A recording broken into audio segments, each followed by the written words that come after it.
ఏ వ్యక్తితోటి గతిలో కేవలం నేను బతికింది నా పిల్లల కోసమే బతికింది. పైగా నాకు ఇప్పటికీ ధైర్యం, నేను తప్పు చేయలేదు, నేను ఎందుకు చావాలి? మనిషి ఎదుగుతున్న కొద్దీ ద్వేషం పెంచుకున్నాడు. మీకు తెలియదమ్మా, బయటికి కనిపించే వ్యక్తి కాదు, లోపల ఒక పిశాచం ఉంది.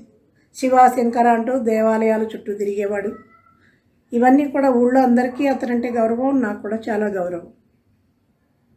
ఉద్యోగరీత్యా ఎక్కడికో వెళ్ళాడు, అక్కడ ఏమైందో తెలియదు. ఈ భక్తి అంతా గంగా ప్రవాహంలో కొట్టుకుపోయింది. కమ్యూనిజం పట్టుకుంది, కమ్యూనిస్టు భావాలు, సంప్రదాయానికి విరుద్ధమైనటువంటి భావాలు. అంటే కమ్యూనిస్టులు సంప్రదాయవిత్తులని కాదు, నాకు అంత పెద్ద తెలివి కూడా లేదు. కమ్యూనిస్టులు అంటే నాకు తెలిసినంత వరకు భగవంతుడు లేడు అని కాస్త వ్యతిరేకత చూపించేవాళ్ళు, నాస్తికులు అన్న వాళ్ళే. అందుకని నేను వాళ్ళు ఎవరిని విమర్శించట్లేదు, అంత జ్ఞానం నాకు లేదు. కానీ ఈ మనిషిలో భక్తి రసించిపోయింది. వ్యతిరేకమైనటువంటి, విప్లవమైనటువంటి, విపరీతమైనటువంటి ఆలోచనలతోటి ఇంటికి వస్తూ ఉండేవాడు. ఈ విపరీతమైన ఆలోచనల్లోంచే అధర్మమైన పనులు, అవినీతి పనులు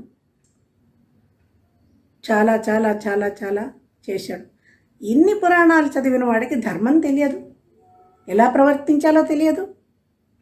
తెలిసే చేశాడా, తెలియక చేశాడా, అసలు ఎందుకు వచ్చింది ఇటువంటిది అనేటువంటిది కూడా నాకు అసలు అర్థం కాని విషయం. ఈ మనిషిలో ఇంత మార్పు ఎందుకు వచ్చింది అని ఆయన మీద రాసుకున్న పద్యాలు ఎప్పుడు సందర్భాన్ని బట్టి తర్వాత నేను చెప్తాను అనుకోండి. కానీ మీటింగ్ ఎవరిది? చిరంజీవి గారిది.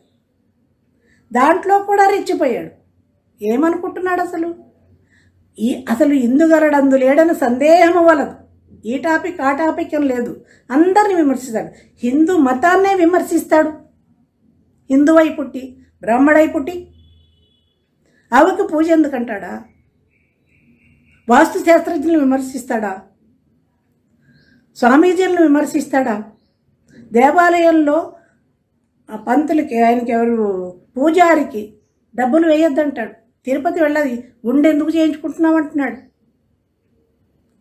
మన హిందూ మతాన్ని మనమే ఆ స్థాయికి లేపి మాట్లాడవలసిన వాళ్ళం. మనలోనే ఇంత దుర్మార్గత్వమా?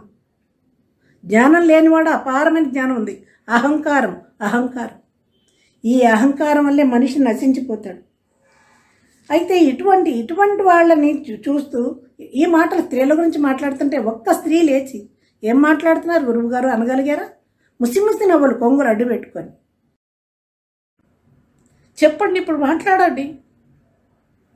సంఘాన్ని సంస్కరించే అంత గొప్ప నాకు లేదు, గొప్పతనం. గ్రంథాలు చదవలేదు, రామాయణం చదువుతా ఉంటే రామాయణ విషవృక్షం ఇచ్చి చదవమన్నాడు, క్యాపిటల్ చదవమన్నాడు. నా స్థాయికి క్యాపిటల్ అర్థమవుతుందండి. రామాయణ విషవృక్షం ఇస్తాడా? సంప్రదాయమైనటువంటి కుటుంబంలో పుట్టి ఈయన కమ్యూనిజం నా మీద రుద్దుతాడండి.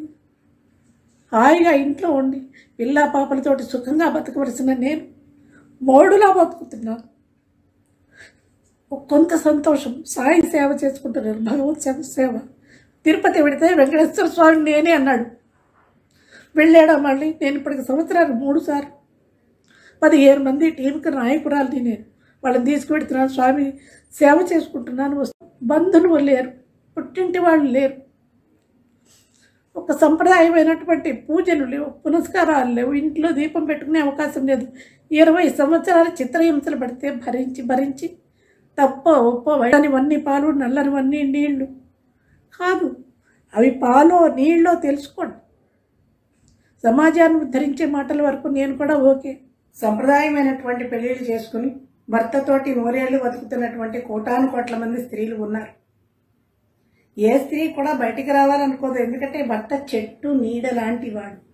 ఆ నీడ కింద సుఖంగా బతకాలనుకుంటుంది స్త్రీ. ఆ చెట్టే ఎండిపోతే ఇంకో చెట్టును వెతుక్కుంటూ పోతుంది. ఏం చేస్తుంది? స్త్రీ జీవితం చాలా విలువైనటువంటి. తండ్రి, భర్త, కొడుకు కాపాడాలి. వాళ్ళ సంరక్షణలో స్త్రీ ఉంటుంది. విద్యావంతులైనటువంటి స్త్రీలు ఉన్నారు. మనకి మనం బతుకుతున్నా కానీ వీళ్ళతో ఉన్నటువంటి ఆ రక్షణ వేరు. అందువల్ల స్త్రీ కుటుంబ వ్యవస్థని దాటి ముందుకి పోదు. ఎందుకంటే ప్రతి స్త్రీకి కొన్ని కోరికలు ఉంటాయి. ఏవో నచ్చిన భర్త ఉండాలి, ఇష్టం పెట్టిన పెళ్లి చేసుకుని అమ్మా నీకు నచ్చిందా అని అడుగుతున్నారు. ఇప్పుడు వీళ్ళు అడగక్కర్లా, వాళ్లే నచ్చిన వాళ్ళని చేసుకుంటున్నారు, వేరే సంగతి. మా కాలంలో అడగడానికి లేదు, మేము ఏం చేస్తే అదే నోరు ముసుగు చేసుకోవాలనేవాడు. అలాగే కట్టుబడి వాడు ఎటువంటి వాడైనా బతికారు. కాలం కొంచెం మార్పు రావడం వల్ల కొంచెం అభిప్రాయాలు వ్యక్తం చేసుకునేటువంటి పరిస్థితులు ఉన్నాయి. కాబట్టి స్త్రీ అనుకుంటుంది మంచి పర్సనాలిటీ ఉన్నటువంటి వాడు, ఒక అందమైనటువంటి వాడు, ఒక భర్త ఉండాలి, ఆయనతో జీవితం ఆనందంగా సాగాలని కోరుకుంటుంది. అంతకంటే ఏమీ అడగదు, కోట్లు అడగదు. కానీ ఆ ప్రేమ దొరకకపోతే స్త్రీ ఏం చేస్తుంది? చిన్న చిన్న సరదాలు, కూర్చుని కాస్త కప్పు కాఫీ ఇద్దరు కలిసి తాగాలంటుంది. నువ్వు తాగాక నేను తాగుతావు, నేను తాగాక నువ్వు తాగు అంటే అర్థం ఉందా? పిల్లలతో కలిసి భోజనం చేయాలని ఉంటుంది. ఏనాడు ఆ సరదా తీరదు. బండి మీద వెళ్ళాలని ఉంటుంది. అసలు మనకి బండి నడపటమే రాకపోతే భార్యకి ఆ సరదా లేదు. ఎక్కడికో సినిమాకి వెళ్ళాలంటుంది, ఒక సరదాగా షాపింగ్కి వెళ్ళాలంటుంది. లేవు అక్కడ, అటువంటివి ఏమీ లేవు. స్త్రీని ప్రేమగా చూడాలి. ప్రేమ అనేటువంటిది ఇవ్వలేనప్పుడు స్త్రీ ఏం చేస్తుందండి? ఎంత గౌరవించారు? గౌరీ శంకర్లు అన్నారు, లక్ష్మీనారాయణులు అన్నారు, సీతారాములు అన్నారు. దేవతామూర్తులే స్త్రీలకు అంత విలువిస్తే తుచ్చ మానవుడు నమ్మి బతుకుతున్నందుకు ఎంత ప్రేమనివ్వాలి? 10ంటికి తలపోటు వచ్చి ట్యాబ్లెట్ లేదు అంటే ఎందుకు లేదు? నువ్వు ముందు చూసుకోవాలి కదా. లేదు మహానుభావ అంటే బండి ఉంది కదా, నీకు బండి కొనిచ్చింది ఎందుకు? వెళ్ళి తెచ్చుకుంటే 10ంటికి బాలుగుడికి పోయి ట్యాబ్లెట్ తెచ్చుకుంటే ఎవడైనా ఫాలో అవుతాయంటే ఫాలో అయితే అనుభవించు. ఈ భర్త ఎందుకండి? వీడు భర్త. ఒక బటన్ చాక్ కొనిచ్చి బ్యాగ్లో వేసుకో. ఎందుకు? చీర కొనిస్తాడు ఎవడైనా, ఓ నగ కొనిస్తాడు. ఆత్మరక్షణకి నన్ను నేను రక్షించుకుంటా, నువ్వు రక్షించుకో. భర్త అంటే భరించువాడు, రక్షించేవాడు. ఎందుకు ఇంకా అలా ఎవడు బతుకులో వాడు బతికేదానికి సంసారం ఎందుకు? ఇటువంటి సంసారంలోని విరక్తి వచ్చేస్తుంది.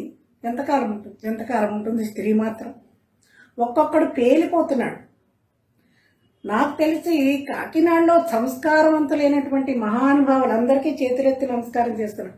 మహాపండితులు నాకు తెలుసు, మహానుభావులు నాకు తెలుసు, చదువు సంస్కారం ఉన్నవాళ్ళు నాకు తెలుసు. వాళ్ళకి నేను పడుతున్న జీవితం కూడా తెలుసు. ఒక్క మాట మాట్లాడట్లేదండి. కాకినాడే కాదు, ఆంధ్ర తెలంగాణ దేశాల్లో ఉండేటువంటి పెద్ద మనుషులు నాకు చాలామంది తెలుసు, వాళ్ళకి నేను కూడా తెలుసు. కానీ ఇన్ని గొడవలు అవుతున్నా వాళ్ళు ఒక్క మాట మాట్లాడట్లేదు. అది వాళ్ళ సంస్కారం. ఇప్పుడు కొన్ని పిచ్చి డాష్లు ఉన్నాయి చూసారు. వాడి సంసారం వాడి పెళ్ళాన్ని చూసుకోవడం మానేసి నువ్వు ఇలా కదా అల్లా కదా వెళ్ళిపోయావు కదా అంటే పోతానయ్యా, నా జీవితం నా ఇష్టం, నువ్వెవడవి? భయపడ్డానికి ఏమి లేదు. ఇక్కడ ప్రేమ లేదు. నన్ను కొంచెం పెద్ద ప్రేమగా చూడు అని అన్నాను అనుకో, ఇంటికి రాగానే మీటింగ్లు అయిపోయి ఇంటికి రాగానే నిన్నెవడు ప్రేమిస్తాడే పెంట మొహం అంటాడు. ఇలాంటి పదాలు నేను అనుకోడు, కానీ ఉన్నది ఉన్నట్టు చెప్పాలి కదండి. పెంటమో అని నాదేనా? ఆ సంగతి మీకు తెలుసు, నాకు తెలుసు. కొంచెం ప్రేమ చూపించు అని అడిగాం. నగలు అడిగామో, పట్టు చీరలు అడిగాము. ఆ మాత్రం ప్రేమ చూపించలే. ఎందుకో తెలుసా? ఎక్కువ ప్రేమగా ఉంటే పక్కన కూర్చుంటుంది, మీద చేయేస్తుంది. అది భయం. మన సమర్థత మీద అంత భయం. సమర్థత ఉన్నవాడు చాలా ప్రేమగానే ఉంటాడు. రోజు తిట్టడానికి, భార్యను విధవాన్ని తిట్టేటువంటి మగాళ్ళని చూసారా ప్రపంచంలో? ఎక్కడే ఉన్నాడు అటువంటి మొహమా? అలా తిట్టించుకోవాల్సిన కర్మ నాకుందంటే ఆలోచిస్తే మనస్తత్వం, సైకాలజీ ఏంటంటే కొంచెం ప్రేమగా మాట్లాడితే ఎక్కడ పక్కన కూర్చుంటుందో అని భయం. అందువల్ల నిరంతరం తిట్లే. అయ్యో, ఒక ఫ్రిడ్జ్ కొంటే ఆ పిల్లలకి వాళ్ళు కేక్ చేయాలంటే నాకు చేయడం వచ్చు కదా అంటే, నేను రాసిన 100 పాటలు నువ్వు వరుసగా అప్పచెప్తే ఫ్రిడ్జ్ కొంటాడు. పాటలకి ఫ్రిడ్జ్కి సంబంధం ఉందండి? డబ్బులు లేవా? మేము ఇక్కడ బళ్ళారి దగ్గర సాండూరులో కొన్నాళ్ళు ఉద్యోగం పని మీద ఉన్నాం. అక్కడ ఒక ఆవిడ పక్కింటి ఆవిడ ఉండేది. ఆవిడ అప్పుడొచ్చి వస్తూ మాట్లాడుతుంది. ఉంటే ఏంటండి విశేషాలు, చక్కగా హ్యాపీగా మీ ఆయన మీ దగ్గరే ఉన్నారు కదా అంటే, చస్తున్నానండి బాబు, ఆ మొహం చూసి విసుగొచ్చేస్తుంది అనేది. ఎందుకంటే వాళ్ళ ఆయన ఉద్యోగం ఆ ముందు బాల్కనీలో కూర్చుని ఇలా వెళ్లే లారీల్ని అలా వచ్చే లారీల్ని లెక్కబెట్టి ఎన్ని లారీలో సాయంత్రానికి ఆఫీసులో ఇన్ఫర్మేషన్ ఇవ్వాలి. ఈయన కాఫీ, టిఫిన్, భోజనాలు అన్నీ బాల్కనీలోనే. పొద్దున పోయి ఆఫీసుకు సాయంత్రం వచ్చేటువంటి భర్త ఉంటే కాస్త ఎంజాయ్మెంట్ ఉంటుంది మేడం. 24 hours నా ముందే కూర్చుంటున్నాడు. వాడిని చూస్తేనే నాకు భర్త అనేటువంటి గౌరవం పోయింది. నాకు ప్రేమ రావట్లేదు, విసుగొచ్చేస్తుంది ఆ మొహం చూస్తే అనేది. ఆ పరిస్థితిని భర్తలు తెచ్చుకోకూడదు. పాపం ఆయన ఉద్యోగం ఆయన ఏం చేస్తాడు, అయినా కానీ ప్రేమగానే ఉండేవాడు, పాపం మంచివాడే. కానీ ఈ ప్రేమ అనేటువంటిది తెలవనటువంటి వాడు అసలు ముందు భార్యని జాగ్రత్తగా చూసుకుంటే ఇల్లు దాటిపోదు, సంసారాన్ని వదిలిపోదు. ప్రపంచంలో ఎంతమంది లేరండి ప్రేమ భార్యలు గౌరవం ఇవ్వడం లేదు. మహానుభావులు గొప్ప గొప్ప వాళ్ళు కూడా భార్య గౌరవిస్తున్నారు. భార్య మాట వింటాడు అంటే వినొచ్చండి, తప్పలేదు. భర్త మాట భార్య వింటున్నప్పుడు భార్య మాట భర్త వింటే ఏంది, ఇద్దరు కలిసే కదా సంసారం. ఇదేదో లోగొట్టి ఇంట్లో ఉండవలసిన సంసారం ఇవాళ మీడియా మీదకి వచ్చేసింది అంటే ఎంత దురదృష్టం, ఎంత కర్మ అది. కొంచెం ప్రేమ చూపించుంటే ఇంత బయటకు వచ్చే పరిస్థితి ఉండేది కాదు కదా. నువ్వు పోయావో అని వీడికంటే ముందు చస్తున్నారు బయట వాళ్ళు. పోయాను, నాకు ఇక్కడ ప్రేమ దొరకలేదు. పాలవాడు గేటు తీసినప్పుడు ఎట్లానో చూస్తున్నాడు అంటే అది వాడి తప్పు కాదు, నీ తప్పు. వాడు అలా చూసేలా నువ్వెందుకున్నావు? వీడు భర్త నుంచి ఒక రక్షణ కావాలండి, ఒక ప్రేమ కావాలి, ఒక ఆత్మీయత కావాలి, ఒక అనుబంధం కావాలి. ఇవన్నీ ఉంటే అటువంటి భర్తని ఏ స్త్రీ వదిలిపెడదు. ఇక్కడ అన్ని అసమర్థతే. ఏ సరదా తీరే అవకాశమే లేదు, కాసేపు మాట్లాడే అవకాశమే లేదు. ఎంతసేపు నేను, నా బతుకు, నా జీవితం, నా ఫ్యూచర్. మరి ఇక్కడ రేపు పిల్లలు పెద్దలు అవుతారు, పెళ్లి చేసుకుని ఎక్కలు వస్తే వాళ్ళే ఎదిరిపోతారు. ఈ దరిద్రపు ముఖానికి చచ్చిపోయేదాకా సేవలు చేసుకుంటూ అంత సాక్రిఫైస్ చేయాల్సిన అవసరం నాకేంటి? ప్రేమ లేదు, ఆత్మీయత లేదు, సమర్థత లేదు, ఒక ఆనందం లేదు, ఒక అనుబంధం లేదు. ఇటువంటి భర్తలు ఉండే కంటే స్వతంత్రంగా బతకటమే మేలు అనిపించింది. వచ్చేసాను. ఇప్పుడు ఆ కొట్టుకు చచ్చేవాళ్ళు ఎవరో చావండి. వచ్చాను, నాకు నచ్చిన వాడితో వచ్చాను. నేను ఎలా బతుకుతున్నానో రేపో ఎల్లుండో ఒక వీడియోలో చూపిస్తాను. నేను ఎవరితో బతుకుతున్నానో చూపిస్తాను. తెల్లవారులు నిద్రపోకుండా ఆలోచించు. సన్నాసులు పెడుతున్నారు, ఒక్కొక్క డైలాగులు కొడుతున్నాడు. ఎవడి సంసారం చూసుకుని వాడి పిల్లల్ని వాడు చూసుకోవచ్చు కదా. స్త్రీలు చాలా మంది సంస్కారవంతులు, ఎవరో ఒకళ్ళిద్దరు పిచ్చి డాషులు ఉన్నారు, కానీ చాలా మంది ఎవ్వరు టచ్ చేయట్లేదు. నా కష్టం ఏంటో అర్థం చేసుకున్నారు, చాలా గౌరవంగా చూస్తున్నారు. వాళ్ళకి శతాధిక వందనాలు. ఈ కాలం అమ్మాయిలకి నేనిచ్చే మహిళా దినోత్సవం సందర్భంగా ఒక సందేశం ఏంటంటే, అమ్మ పెళ్ళిళ్ళు సంప్రదాయంగా చేసుకోండి. తల్లి తండ్రి చూసినటువంటి పెళ్ళిళ్ళు చేసుకోండి. అప్పుడు వాడు ఏమన్నా అన్నా వాళ్ళ సపోర్ట్ ఒకటి దొరుకుతుంది. మాయలో పడి ఇలా ఈ పిచ్చి దానిలాగా బయటకు వచ్చేస్తే వాడు రోడ్డు మీదకే గంటేస్తాడు. వాల్యూస్ ఉండవు అక్కడ. 10 మంది మధ్యన జరిగినటువంటి పెళ్ళే లేదు అక్కడ. ఓ దండేస్తే పెళ్ళవుతుందా? అది మాయలో చేసినటువంటిది, ఒక దౌర్జన్యటువంటి ఒక మోసం, దగ, కుట్ర. నమ్మిన దానికి చేసింది ఏంటి? ఏ అనుబంధం లేదు, ఏమీ లేదు. ఇంత దానికి ఎందుకు? పచ్చడి సంసారం నుంచి విడదీసి లాక్కురావడం ఎందుకు? ఇంత అసమర్థత ఇక్కడ తగలబడ్డప్పుడు, చేతకాంతను ఉన్నప్పుడు, చేతకాని సమర్థుడైన భర్త దగ్గర ఏ స్త్రీ అయినా ఉంటుంది. లేనప్పుడు వెళ్ళిపోతుంది. ఇది తప్పో ఒప్పో నా స్వేచ్ఛ నాకుంది, నేను మాట్లాడుతున్నది అది. ఏమీ లేదు అక్కడ. ఎంతకాలం ఉండాలి? 20 సంవత్సరాల్లో చూస్తుంది, ఏమీ లేదు. చీచా, ఇది నా జీవితం కాదు. 10-12 ఏళ్ళు పెంచిన పిల్లల్ని అంతవరకు తల్లిగా ప్రేమగా నా బాధ్యత అయిపోయింది. ఇచ్చేసాను, వచ్చేసాను. నా ఇష్టం వచ్చిన చోటుకు వచ్చాను, నా ఇష్టం వచ్చినట్టు బతుకుతాను. మీరెవరు నన్ను అడగడానికి? ఎవరైనా మీరు పోషిస్తున్నారా? కష్టం సుఖం అడిగారా? నిన్న మొన్నటితోటి ఆ ఉన్న కొంచెం బంధం కూడా విడిపోయింది.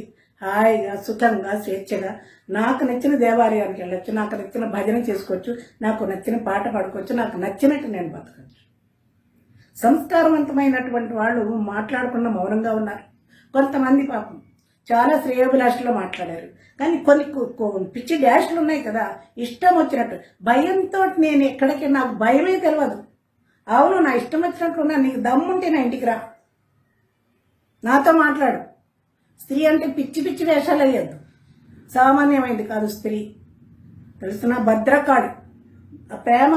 ప్రేమ చూపిస్తే చాలా గౌరవంగా ఒదిగి ఒదిగి ఒదిగి ఉంటుంది. సర్వీస్ చేస్తుంది కాదు. ఎంతకాలం ఉంటుంది? వెళ్ళిపోతుంది బయటికి. ఈ వెళ్ళిపోయిన దానికి నెత్తి కొట్టుకుని తర్వాత కొట్టుకుని నెత్తి అయ్యో అయ్యో అని కొట్టుకుని ప్రయోజనం ఏం లేదు. కానీ ఎప్పుడు బాధలు మొదటి వాళ్ళకే. రెండో వాళ్ళకి చాలా ప్రేమలు ఉంటాయి, ఎందుకంటే అది కూడా పోతుందని భయం. కానీ ఒక్కడే మగవాళ్ళకి చెప్పేది ఏంటంటే, భార్యను ప్రేమిస్తూ మాట్లాడండి, ప్రేమగా ఉండండి. నేను చెప్పక్కర్లేదు, చేసి ప్రవచనాలు చెప్పేవాళ్ళు చెప్తున్నారు వాళ్ళు ఆల్రెడీ. భార్యను ప్రేమించు, భర్తను ప్రేమించు. నేను అలాంటివి చెప్పాను. కుటుంబం స్త్రీ కలిసిమెలిసి ఉండాలని అనుకుంటుంది, సంప్రదాయంగా ఉండాలని అనుకుంటుంది. దాన్ని దాటేసి తెంపేసుకుని స్వేచ్ఛగా బయటకు వచ్చింది అంటే ఎంత విరక్తి కలిగితే, అక్కడ ఎన్ని బాధలుంటే బయటకు వస్తుంది. అమ్మ నేను సంప్రదాయంగా పెళ్లిళ్ళు చేసుకోమని సందేశం ఇస్తూ మళ్ళీ నేను కొంచెం పక్క అనుకోకుండా వచ్చేసాను. మీరు జాగ్రత్తగా, ఎందుకంటే సంప్రదాయం లేని చోట ఇష్టమైన పెళ్లిళ్ళు చేసుకుంటే రోడ్డు మీద బతుకులు అయిపోతాయి. భగవంతుడు నా వెనకాల ఉన్నాడు కాబట్టి నేను చదువుకుని వీళ్ళపోతే బతుకుతున్నా. స్త్రీకి రక్షణ లేకపోతే కొంచెం కష్టమైన విషయం. ఏ ఒక్కళ్ళు విడాకులు తీసుకుని బయటికి రాకండి, వాళ్ళతోటే ఉండాలి. ఎలా ఉండాలి అంటే తల్లిదండ్రులు చేసినటువంటి పెళ్లిళ్ళు చేసుకోవాలి. చేసుకుంటే వాళ్ళు రక్షణ ఉంటారు, వాళ్ళతోటి సంతోషంగా జీవితం 100 ఏళ్ళు హ్యాపీగా బతకాలనుకుంటుంది స్త్రీ. ఏ ఒక్కటి ఏదో మంచో చెడో కర్మ కాలి బుద్ధి సరిగా లేక మాయలో పడి బయటకు వచ్చిన దానికి ఇవాళ చాలా కష్టాలు పడ్డా. ఇంకా ఏడవలసిన పని జీవితంలో లేదు. చదువుంది నా దగ్గర, నా వెనకాల భగవంతుడు ఉన్నాడు, ఆయన అన్ని దారులు చూపిస్తున్నాడు. అందువల్ల నిశ్చింతగా భగవత్ సేవలో నేను బతుకుతాను. స్త్రీ ఈ రకమైన ఆలోచన చేసినటువంటి స్త్రీని ఎవ్వరూ ఆపలేరు. స్త్రీలో ప్రేమాస్పదమైనటువంటి ఆ స్త్రీని ప్రేమగా చూసుకుంటే ఉంటుంది. ఆమెను హింస చేసినాడు ఏ స్త్రీ భరిస్తూ మాత్రం ఉండదు. ఇది సీతా సావిత్రుల కాలం కాదు. కాబట్టి స్త్రీని గౌరవంగా చూడడమే మంచిది. అంతేకాని ఏముందని అక్కడ ఏముంది, ఏమీ లేదు, నథింగ్ నథింగ్. అయినా కానీ ఓపిక పట్టావు. ఈ అసమర్థతని నువ్వు వెళ్ళిపోయి చస్తావు. వెళ్ళిపోయాను, నాకు నచ్చిన చోటుకు పోయాను, నాకు నచ్చినట్టు బతుకుతాను. Who are you? నువ్వెవడై నన్ను అడగడానికి? నన్ను క్వశ్చన్ చేస్తారు. 20 సంవత్సరాల్లో ఏం కష్టపడ్డావని అడిగారా? నువ్వు వాడితో పోయావు, వీడితో పోయావు, నీ పిల్లలు ఎవరితో పోకుండా చూసుకోండి. స్త్రీలను గౌరవించడం నేర్చుకోండి, మర్యాదగా మాట్లాడండి. వేదికల మీద కాదు, సంసారంలో. ఎంతమంది భార్యను చూసాను. పెద్ద పెద్ద ప్రొఫెసర్లు నాకు చూశాను. ఎంత ప్రేమగా చూస్తున్నారండి భార్యల్ని. అడిగింది కొంచెం ప్రేమేనా? నిన్నెవడు ప్రేమిస్తాడే డాష్ అంటే ఎందుకంటే అక్కడ ఎవరితో ఉంటుందండి? ఉండవలసిన అవసరం ఏముంది? లేదు. వచ్చేసాను, బాధలేవో పడ్డకాలం పడ్డాను. బాబా దయ వల్ల, భగవంతుడి దయ వల్ల కొద్ది రోజుల క్రితమే అన్ని బంధాలు విడిపోయాయి. ఇప్పుడు నేనుగా నా వల్ల ఎవరికి ఉపకారం ఉందో, నేను ఎవరికి సేవ చేయగలను వాళ్ళకి చేసుకుంటాను. చాలా సుఖంగా బతుకుతున్నాను. కాబట్టి స్త్రీని గౌరవించండి. మహిళా దినోత్సవం సందర్భంగా చెప్పేది, అమ్మ తల్లులు చాలా మంది మంచి వాళ్ళు ఉన్నారు, ధైర్యవంతులు ఉన్నారు. మీ అందరికీ కూడా నా హృదయపూర్వకమైనటువంటి అభినందనలు. మీ అందరికీ కూడా 10 కాలాలు చెట్టు నీడ కిందే బతకండి, ఎండిపోయిన చెట్టు కింద నాలో పరుగులు పెట్టక్కర్లేదు. అందువల్ల నా నీడని నేను వెతుక్కుంటున్నాను. ఈ వాగే సన్నాసులు నోరు మూసుకుంటే బాగుంటుంది. ఇంతకంటే కఠినంగా అయిపోతుంది ఆ పరిస్థితి. ఇంకా నేను దేనికి ఆలోచించవలసిన అవసరం లేదు. కానీ మర్యాదస్తులైనటువంటి పురుషులందరికీ కూడా ధన్యవాదాలు. ఎంత ప్రేమగా చూస్తున్న స్త్రీలను, భార్యల్ని చూశాను, కళ్ళారా చూశాను నేను. వాళ్ళు ఆ స్త్రీలు ఎంత అదృష్టవంతులు. ఈ అసమర్థమైనటువంటి ఈ సన్నాసుల దగ్గర ఉండలేక బయటకు వచ్చేస్తారు అన్నమాట. అది అసమర్థత. అంతే ఒళ్ళు కొవ్వి కాదు, ఒళ్ళు కొవ్వి పిల్లలున్న స్త్రీ బయటకు రాదు. స్త్రీకి గౌరవం తెలుసు. ఆ గౌరవాన్ని నిలబెట్టుకోవటం పురుషుడికి తెలియదు.